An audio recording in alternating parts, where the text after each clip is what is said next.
დღევანდელ სხდომაზე ბრალდების მხარემ გამოიკვლია წერილობითი მტკიცებულებები, ვინაიდან მოწმეები ვერ იქნენ წარმოდგენილი. წერილობითი მტკიცებულებებიდან მოხერხდა მხოლოდ 13 ტომის შეფასება, ასე ვთქვათ.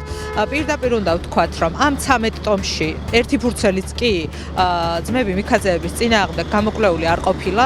უბრალოდ 13 ტომში ჯერჯერობით რაც გამოვიკვლიათ, გვარიც კი არ იყო ნახსენები. ძირითადად მიდიოდა პროცესი იმასთან დაკავშირებით, რაც ლევან ჯანგოლაძის მკვლელობის მტკიცებულება შეიძლება იყოს. ორგანიზების მტკიცებულება 13 ტომ მასალებში ჯერჯერობით ჩვენ არ შევხვედრია. დათვის მხარე იცნობს სრულად მასალებს და ვიცით, რომ არც 34 ტომში და 32 ტომში არ არის.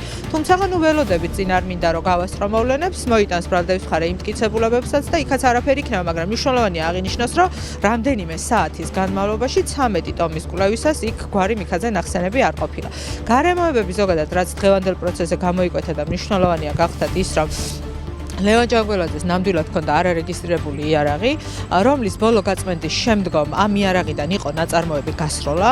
არარეგისტრირებულ იარაღთან დაკავშირებით დანაშაულის შესაძლო ჩადენაზე ბრალდების მხარეს გამოძიება არ უწარმოებია, ესეც გამოიკვეთა და მნიშვნელოვანია აღინიშნოს ისიც, რომ სანდრო წივწივაძის იარაღების დაკარგვასთან დაკავშირებით 2020 წელს გაკეთებული მისი განცხადება, რაც თავიდან პირველ ეტაპზე სარწმუნოდ მიიჩნია გამოძიებამ და 2025 წელს კი ჩათვალეს, რომ მან ჩვენების მიცემისას მოიტყუა და ეს იარაღები რეალურად სხვაზე ქონდა გასაღებული, აღმოჩნდა, რომ დაკარგული იარაღებზე გამოძიებას პოვნასთან დაკავშირებით წერილებიც კი არ ქონდა დაგზავნილი. ანუ 5 წლის განმავლობაში დაკარგული იარაღები უბრალოდ არ იძებნებოდა.